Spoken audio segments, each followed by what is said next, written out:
বিসমিল্লাহির আসসালামু আলাইকুম। আবারও হাজির হয়ে গেলাম নতুন আরেকটি ভিডিও নিয়ে।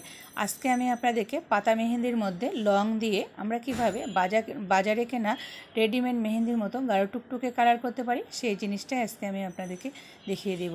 সম্পূর্ণ ভিডিওটাই দেখেন, আপনাদের অনেক উপকারে আসবে। বাজারে কেনা রেডিমেড মেহেন্দির মতো কালো কালার করার জন্য আমি এখানে একটা মেহেন্দির ডাল নিয়ে নিয়েছি। এরপরে দেখেন মেহেন্দির ডাল থেকে শুধুমাত্র পাতাগুলোকে ছুটে ছুটে নিয়ে নেব। এখানে কোনো প্রকারের ডাল নেব না, এখানে শুধুমাত্র পাতাগুলোকে নিয়ে নেব। এভাবে আমি কিন্তু সম্পূর্ণ পাতাটাগুলোকে ছুটাই নিয়ে নিলাম। এখন আমরা পানি দিয়ে খুব ভালোভাবে ওয়াশ করে নিয়ে নেব। তবে পানি দিয়ে ওয়াশ করার পরে কোনো প্রকারে মেহেন্দির পাতার মধ্যে যেন পানি না থাকে, যেন আমরা ফ্যানের বাতাসে মেহেন্দির পাতাটাকে একটু ঠান্ডা করে নিয়ে নেব। এরপরে আমি 1 কাপ পানির মধ্যে 10 থেকে 12টার মতো লং দিয়ে দিলাম। লংটাকে আমরা এরপরে খুব ভালোভাবে জাল দিয়ে ফুটাই নিয়ে নেব। যখন দেখবেন পানির মধ্যে একটা লংয়ের একটা খুব সুন্দর ঘ্রাণ বের হয়ে আসবে, তখন আমরা এর মধ্যে চা পাতা দিয়ে দেব। এখানে আমি 1 কাপ পানির মধ্যে 2 থেকে 2 চামচের মতো ভর্তি 2 চামচের মতো চা পাতা দিয়ে দিলাম। তারপরে আমরা চা পাতাটাকে খুব ভালোভাবে ফুটাই নিয়ে নেব। ফুটায় যখন দেখবেন চাটা একটা ঘন কালো কালার চলে আসছে, তখন আমরা এটা চাটাকে নামায় নিয়ে নেব।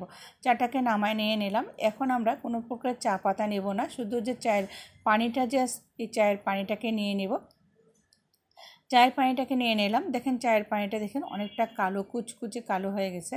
যাই হোক আর কি, এরকম কালো করেই কিন্তু তৈরি করে নিতে হবে গাঢ় কালার করার জন্য। তারপরে এর মধ্যে আমরা লেবুর রস দিয়ে দিব। এখানে আমি 2 চামচের মতো লেবুর রস দিয়ে দিলাম। 2 চামচের মতো লেবুর রস দেওয়ার পরে তারপরে আমরা মেহেন্দিটাকে বেটে নেব। এই জন্য একটা ব্লেন্ডারের জার নিয়ে নিলাম। এখন আমরা মেহেন্দির যে পাতাগুলো আছে এই পাতাগুলোকে ব্লেন্ডারের জারে দিয়ে দেব। আমি এই কাজটা ব্লেন্ডারের জারে করতেছি। আপনারা চাইলে এটা পাটাও করতে পারবেন, পাটায় করেন কিংবা ব্লেন্ডারের জারে করেন, যেটাতে করেন না কেন এখানে কোনো প্রকারের পানি ব্যবহার করবেন না। এই যে চাটা যে তৈরি করে রাখছি ওই চাটাকে দিয়ে দিবেন। তারপরে আপনারা খুব ভালোভাবে বেটে নিয়ে নেবেন। দেখেন আমি খুব সুন্দর করে ব্লেন্ডারে বেটে নিয়ে নিয়েছি। এখন একটা বাটির মধ্যে ঢেলে নিয়ে নেব। মেহেন্দিটাকে একটা বাটির মধ্যে নিয়ে নিলাম।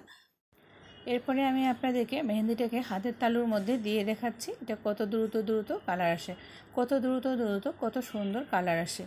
যাই হোক আর কি, আমি হাতের তালুর মধ্যে দিয়ে দিলাম। এখন আমরা মেহেন্দিটাকে 30 সেকেন্ডের মতো রাখবো, বেশিক্ষণ রাখবো না, 30 সেকেন্ডের মতো রাখবো। 30 সেকেন্ড পরে আমরা কিন্তু মেহেন্দিটাকে তুলে নিয়ে নেব। আর এই মেহেন্দিটা যে আছে এই মেহেন্দিটা আপনারা চাইলে মাথার চুল, দাড়ি এগুলোতেও ব্যবহার করতে পারবেন, এটাতেও কিন্তু খুব সুন্দর কালার আসবে।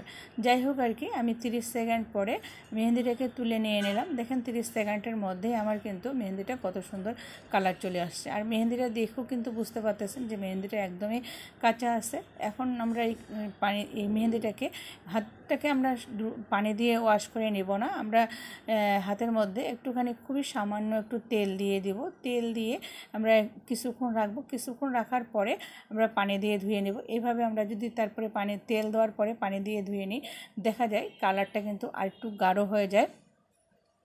মাথার চুল কিংবা দাড়ি এগুলোতেও আপনারা যদি ব্যবহার করতে চান তাহলে আপনারা সঙ্গে সঙ্গে শ্যাম্পু দিয়ে ওয়াশ করে নেবেন না, তুলে নেওয়ার পরে সঙ্গে সঙ্গে শ্যাম্পু দিয়ে ওয়াশ করবেন না, তেল দিয়ে দেবেন, দেখবেন খুব সুন্দর কিন্তু কালার চলে আসবে।